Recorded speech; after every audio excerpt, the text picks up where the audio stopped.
occupy my brain. Oh yeah.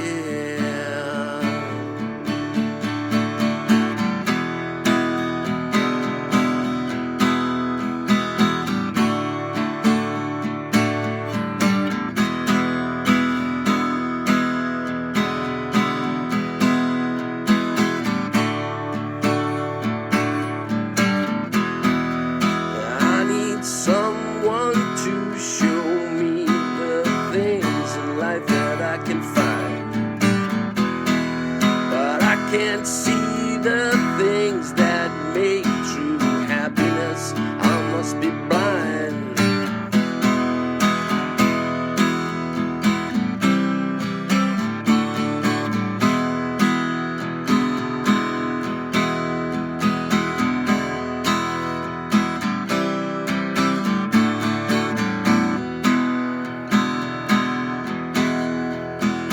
Make a joke and I will sigh, and you will laugh and I will cry. 'Cause happiness I cannot feel, and love to me is so unreal. Alright.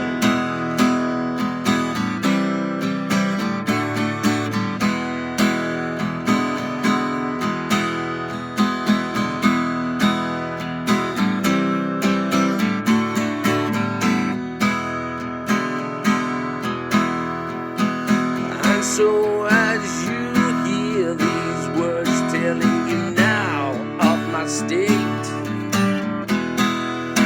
I tell you to enjoy life. I wish I could, but it's too late. Alright.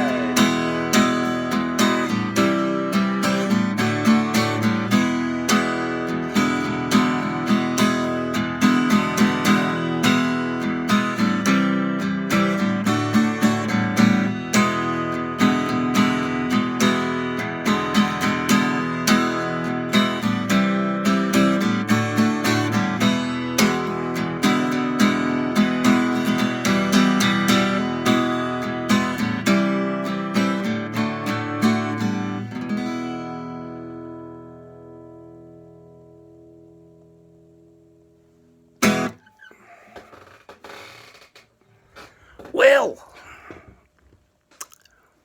those of you who know old Crumbo, and there's quite a few people out there that know old Crumbo, right? Whether they know him well or whether they just know him, I don't know, right? Anyway, they will know that old Crumbo has a very eclectic music taste, and it varies. It varies from genre to genre to genre to genre to genre to genre, right? Big mixing pot of wonderfulness that old Crumbo dips into, and he uses it as medicine, and he uses it as a religion, and uses it as his church to kind of survive in this pokey hole of a world that we find ourselves in. And like other people, old Crumbo has bands that have been constant in his life, right? Bands like The Who, Motorhead, Trouble, AC/DC, Cathedral, you know, there's far too many, right? I'm being honest. There is far too many bands that have kind of influenced me and helped me and assisted me on my journey that I'm on just now. But one band has always been my constant, and that band's Black Sabbath. And I still remember being 8 years old, having a pair of Tandy Radio Shack headphones on that were plugged into a Fidelity record player. And I'd put the needle down on Black Sabbath's Greatest Hits.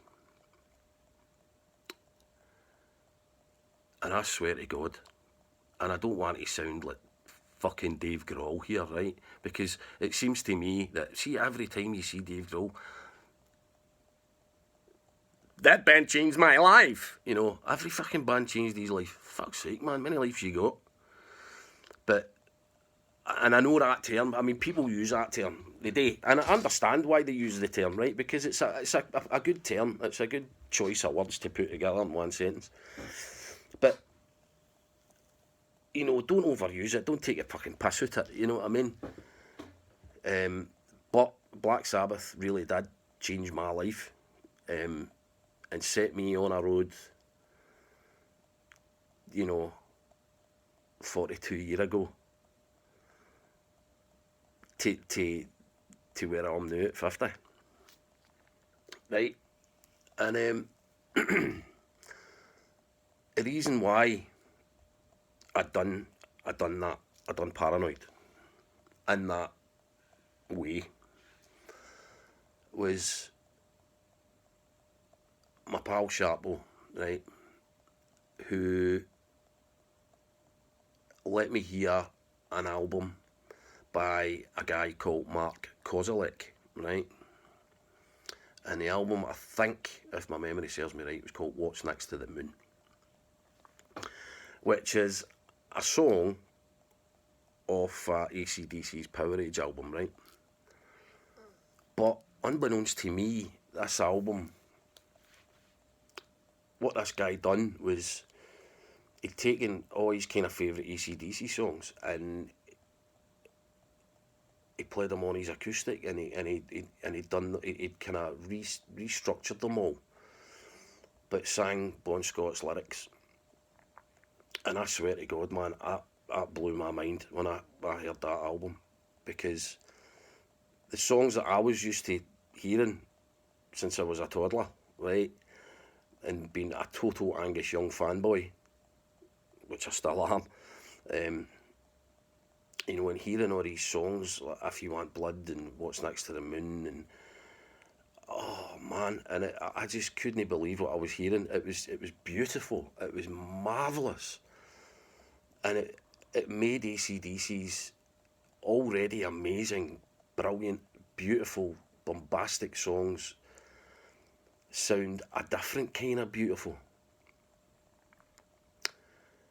And as I said, Bon Scott's lyrics, sung in the way that Mark Kozelek sang them,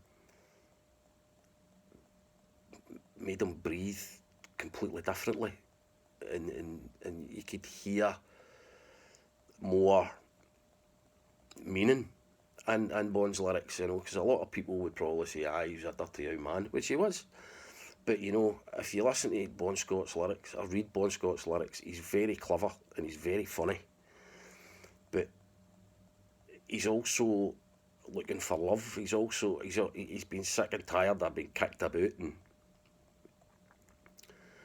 you know, by women, you know. So, and he puts that in his lyrics, and the way this guy Mark Kozelek sang them, they were love songs, and it was lovely, it was brilliant. But that struck something inside me, right?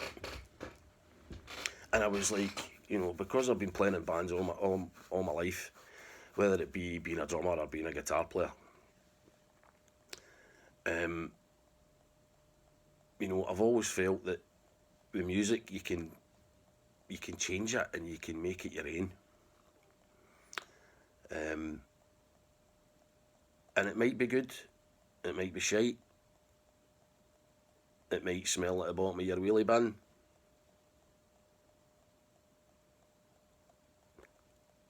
Honky tonk.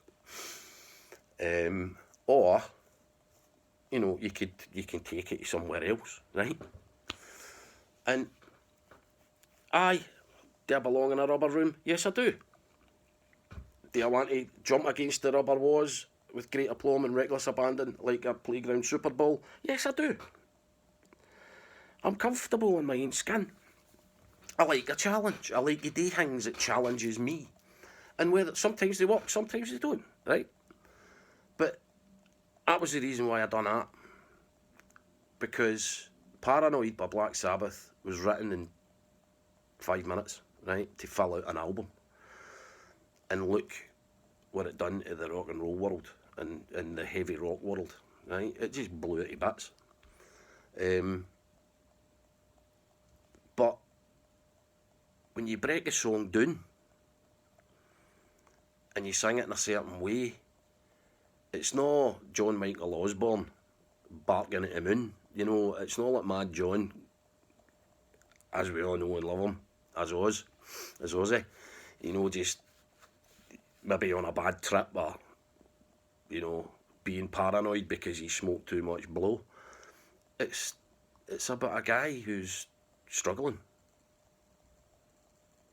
And his relationships in fucking tatters. And, you know, he's like, try and make me fucking laugh, try and make me smile, try and make, you know, I don't know how to fucking feel at a minute, you know. Is that paranoid or is that not paranoid? So he's a total struggle, right? A wee 3-minute song that people probably don't understand.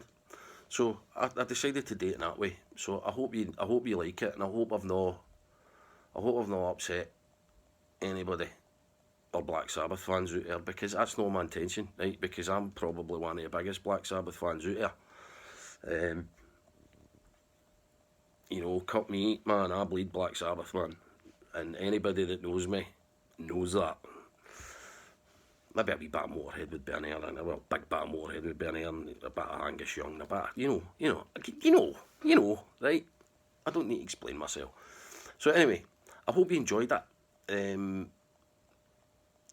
And just remember, you know, that see a song, it lives and it breathes, right? And it changes every single time you listen to it. And it's brilliant. And that's what music's about. Music's here to keep you alive.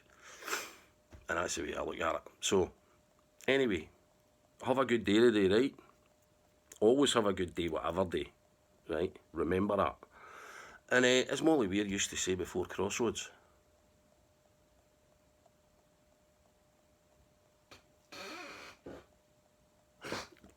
Tatty Boggles.